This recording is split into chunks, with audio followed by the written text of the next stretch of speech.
देखकर बोला, कौन हो तुम और तुम रो क्यों रही हो? उस स्त्री ने अपना चेहरा आदित्य के सामने कर लिया। आदित्य उसका सुंदर चेहरा फटी फटी आंखों से देखने लगा। मेरा नाम राजकुमारी चंद्रलेखा है। मुझे यहाँ पर एक जादूगर ने कैद कर लिया है।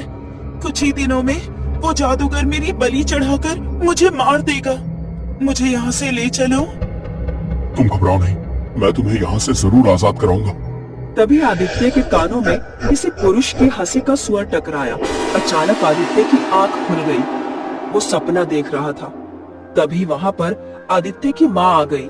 वो आदित्य की ओर देखकर बोली, अरे दोपहर हो गई है और तू अब उठा है। खेत पर नहीं जाना है तुझे? माँ, मुझे आज वही सपना तीसरी बार आया है। एक ही सपना 3 बार नहीं आ सकता माँ। तू और तेरे सपने कभी खत्म नहीं होंगे। अरे सपने तो सपने होते हैं बेटा। अपने सपने के बारे में इतना गहराई से नहीं सोचते। अपनी माँ की बात सुनकर आदित्य चुपचाप अपने घर से बाहर निकल गया और खेतों में जाकर काम करने लगा। मगर उसका दिमाग अभी भी अपने सपने की ओर ही लगा हुआ था। तभी वहाँ पर खेत का मालिक जमींदार, जो कि अच्छी प्रवृत्ति का था, आदित्य से बोला, क्या हुआ आदित्य? ऐसा लग रहा है जैसे आज तुम्हारा काम करने का मन नहीं है। अगर ऐसी बात है तो तुम चाहो तो आज आराम कर सकते हो, क्योंकि तुम काम यहाँ जरूर कर रहे हो, मगर तुम्हारा दिमाग कहीं और लगता है। आदित्य अपने सपने के बारे में जमींदार को बताते हुए बोला, मुझे एक ही सपना लगातार तीसरी बार आया है। उस सपने में एक राजकुमारी मुझसे हमेशा यही कहती है कि मुझे यहाँ से ले चलो। तुम अपने सपने के बारे में क्या सोचते हो? पता नहीं, मेरे मन के अंदर एक ही आवाज बार बार आती है कि कहीं ना कहीं कोई राजकुमारी किसी जादूगर की कैद में अवश्य है। हो सकता है कि वो मुझसे मदद मांग रही हो। जमींदार आदित्य की बात सुनकर गहराई से सोचते हुए बोला, हमारे गांव में गंगा ताई नाम की एक बूढ़ी औरत रहती है।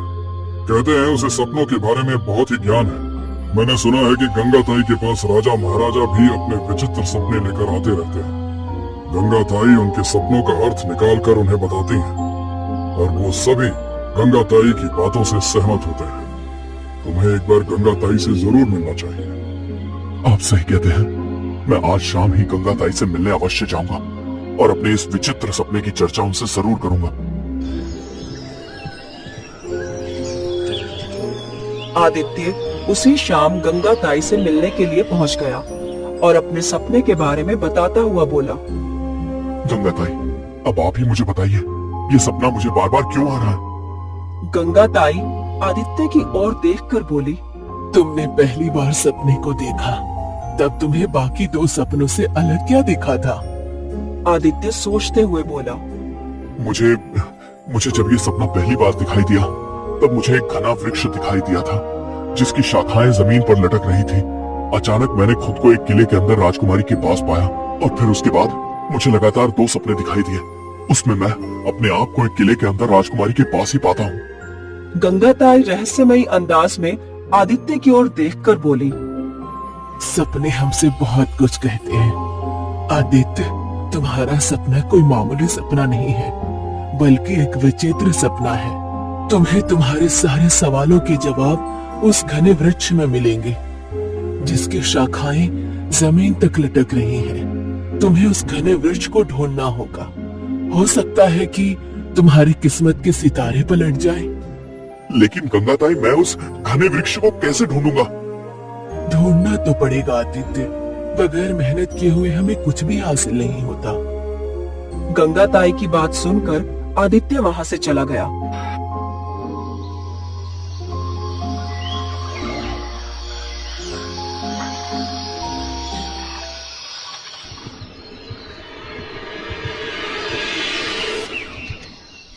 और अगले दिन से वो जंगलों की खाक छानने लगा। लगातार 7 दिन जंगलों की खाक छानने के बाद अचानक उसे घने जंगल के बीच वही वृक्ष नजर आया। आदित्य उस वृक्ष को देखकर चौंकते हुए बोला, ये तो वही वृक्ष है जो पहली बार मेरे सपने में आया था। आदित्य उस वृक्ष के नजदीक पहुंच गया।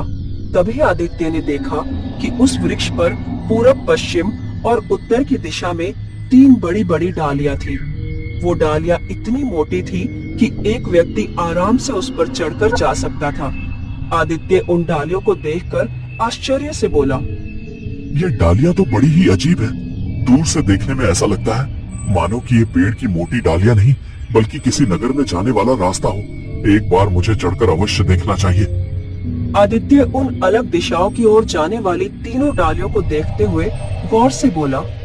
सबसे पहले मुझे कौन सी दिशा की डाली पर चलना चाहिए? पूरब की ओर जाने वाली डाली से शुरुआत करता हूँ। आदित्य पूरब दिशा की ओर जाने वाली मोटी डाली के ऊपर चढ़ गया। वो उस डाली के कुछ ही दूर चला था। अचानक उसे भयंकर चक्कर आते हुए महसूस होने लगे। अगले ही पल उसने अपने आप को एक नगर में एक तालाब के किनारे मौजूद पाया। आदित्य आश्चर्य से अपने आप से बोला। अजीब बात है, मैं यहाँ पर कैसे आ गया? मैं तो पेड़ के ऊपर पूरब दिशा की ओर जाने वाली डाली पर था। तभी आदित्य ने देखा कि उस तालाब में एक व्यक्ति डूब रहा था और वहाँ उस नगर के खड़े हुए व्यक्ति उसे बचाने की बजाय उसे डरी हुई नजरों से देख रहे थे। आदित्य एक व्यक्ति के पास जाकर बोला। अजीब आदमी हो तुम। तुम्हारे नगर का व्यक्ति डूब रहा है और तुम उसे बचाने की बजाय वहाँ पर खड़े तमाशा देख रहे हो। वो व्यक्ति डरे हुए अंदाज में आदित्य से बोला। मूर्ख हो गए हो तुम। अरे इस तालाब के अंदर मगरमच्छ के रूप में एक राक्षस रहता है जो किसी को भी जिंदा नहीं छोड़ता। तालाब के अंदर जाने का मतलब है मौत को बुलावा देना। तभी आदित्य ने देखा कि तालाब के किनारे एक मोटी नुकीली लकड़ी पड़ी हुई थी। आदित्य ने उस नुकीली लकड़ी को तुरंत उठा लिया और तालाब में कूद गया। तभी वहाँ पर एक मगरमच्छ आकर आदित्य को घूरने लगा। आदित्य ने तुरंत उस मोटी नुकीली लकड़ी से मगरमच्छ के ऊपर हमला कर दिया। अगले ही पल मगरमच्छ रंग बिरंगी रोशनी के साथ वहाँ से गायब हो गया। आदित्य उस व्यक्ति को तुरंत तालाब के किनारे ले आया। कुछ ही पलों में वहाँ पर एक सुंदर पुरुष प्रकट हो गया। आदित्य की ओर देखकर बोला। मगरमच्छ के रूप में मैं ही था। मैं इस नगरी का राजा हूँ। लेकिन इस नगर के लोग बता रहे थे कि तालाब के अंदर मगरमच्छ के रूप में एक राक्षस है। नहीं, वो मुझे ही राक्षस समझ रहे थे। दरअसल कुछ समय पहले यहाँ एक जादूगर आया था जिसने इस नगरी पर कब्जा करने की कोशिश की। मैंने उस जादूगर से मुकाबला किया और उसने अपने जादू की शक्ति से मुझे मगरमच्छ के रूप में परिवर्तित कर दिया। एक बात और, कुछ देर पहले मैं जंगल में एक मोटी डाली पर था। अचानक मुझे चक्कर आए और मैंने अपने आप को यहाँ पर पाया। समझ गया, तुम धरती लोक की बात कर रहे हो। तो क्या ये पृथ्वी लोक नहीं है?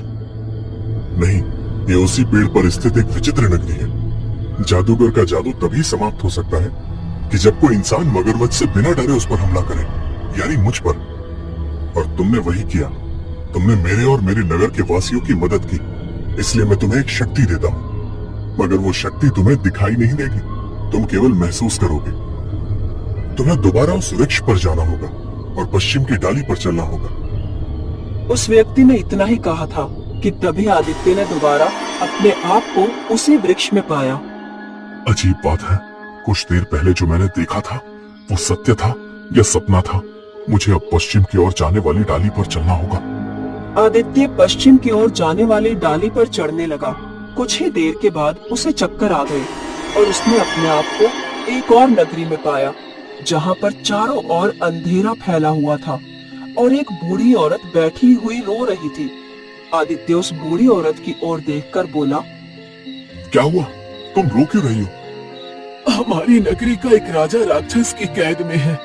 वो राक्षस एक शेर की शक्ल में है। जब तक हमारे नगर का राजा आजाद नहीं होगा तब तक हमारे नगर में अंधेरा ही रहेगा। तो क्या इस नगरी में कोई नहीं है जो राक्षस का मुकाबला कर सके? नहीं, शेर के रूप में राक्षस का मुकाबला केवल एक मनुष्य ही कर सकता है। तो क्या यहाँ पर मनुष्य नहीं रहते? हालांकि आप तो मनुष्य की तरह ही दिखाई दे रही हैं। मनुष्य तो पृथ्वी लोक पर रहते हैं, हमारी नगरी तो पेड़ की डाली के ऊपर है। मुझे बताइए, आखिर वो राक्षस कहाँ मिलेगा जो कि शेर की शक्ल में है? मैं उसका मुकाबला करूंगा। बूढ़ी औरत आदित्य को एक खंडर के पास ले गई। आदित्य ने देखा कि उस खंडर के अंदर एक व्यक्ति सलाखों के अंदर कैद था और एक शेर बाहर खड़ा हुआ था। अचानक उस शेर ने आदित्य के ऊपर हमला कर दिया। आदित्य ने शेर को पकड़कर बुरी तरह से खंडर की दीवार पर दे मारा। अचानक वो शेर राक्षस में परिवर्तित हो गया और उसके शरीर में आग लग गई। अजीब बात है, मेरे अंदर इतनी शक्ति कहाँ से आ गई? कि मैंने एक शेर को उठाकर खंडर की दीवार पर दे मारा। अवश्य ही ये शक्ति मुझे उस विचित्र नगरी के राजा ने दी है, जो मुझे दिखाई नहीं दी थी, परंतु मैंने महसूस की थी। अचानक उस नगर में रोशनी फैल गई और वो सलाखें गायब हो गई। सलाखों के अंदर मौजूद व्यक्ति तुरंत बाहर आकर खुश होते हुए आदित्य से बोला, मैं इस विचित्र नगरी का राजा हूँ। वर्षों से ये दानव शेर की शक्ल में यहाँ मुझ पर नजर रखे हुए था। तुमने मेरी मदद की, मैं भी तुम्हारी मदद करूंगा। मैं तुम्हें कुछ शक्तियाँ दूंगा। वो शक्तियाँ तुम्हें दिखाई नहीं देंगी, परंतु तुम उसे महसूस करोगे। जादूगर से मुकाबला करने के लिए वो शक्तियाँ तुम्हारे बहुत काम आएंगी। तुम्हें उस जादूगर का मुकाबला करने के लिए उस वृक्ष के उत्तर दिशा की ओर जाना होगा।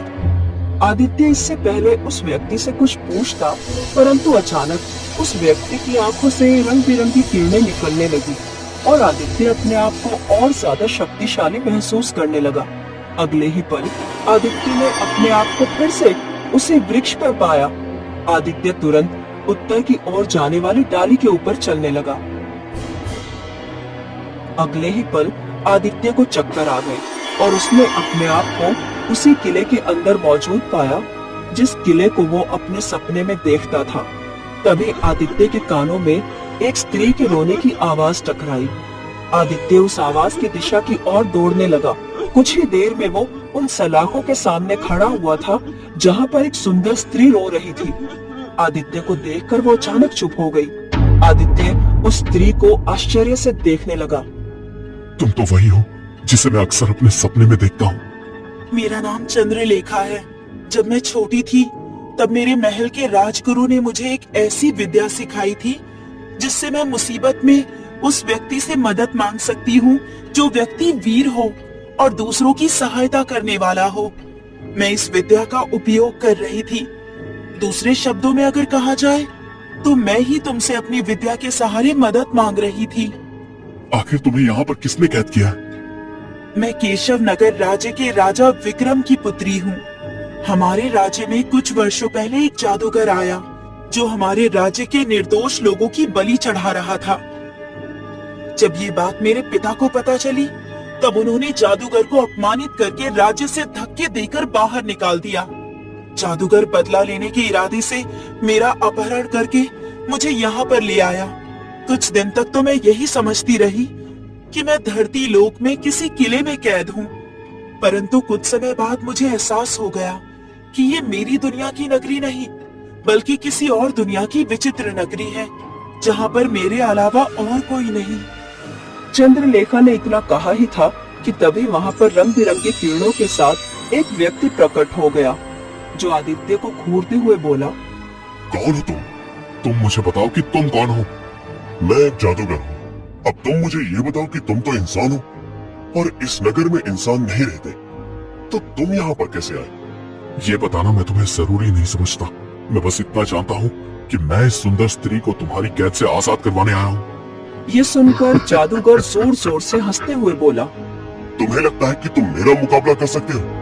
तुम शायद मुझे जानते नहीं कि मैं कितना शक्तिशाली जादूगर हूँ। जरूर तुम उस विचित्र पेड़ के पास से आए होगे और उस विचित्र पेड़ की डाली पर चढ़ गए होगे जिससे तुम यहाँ पर आ गए, मगर तुम नहीं जानते कि उस विचित्र पेड़ पर पूरब और पश्चिम की ओर 2 डालियां और जाती हैं, जहाँ पर 2 और विचित्र नगरी है। मैंने उन विचित्र नगरी के लोगों का भी जीना हराम कर रखा है।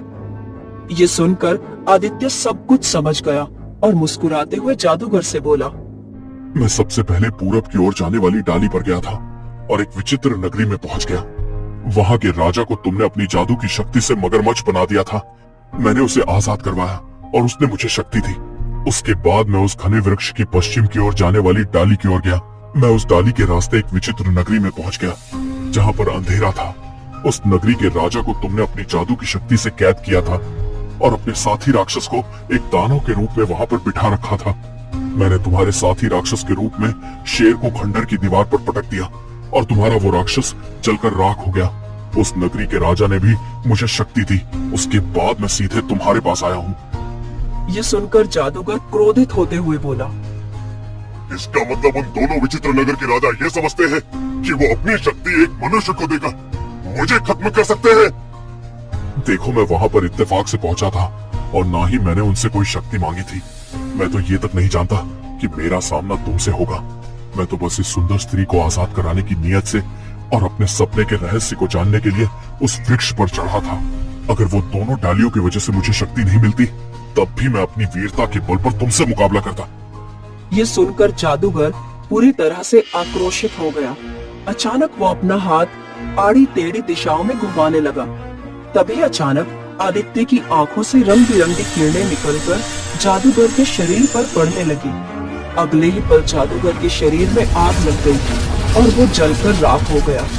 उसके राख होते ही चंद्रलेखा जिन लोहे की सलाखों के अंदर बंद थी, वो लोहे की सलाखें गायब हो गई और वो आजाद होकर दौड़ती हुई बाहर निकल आई।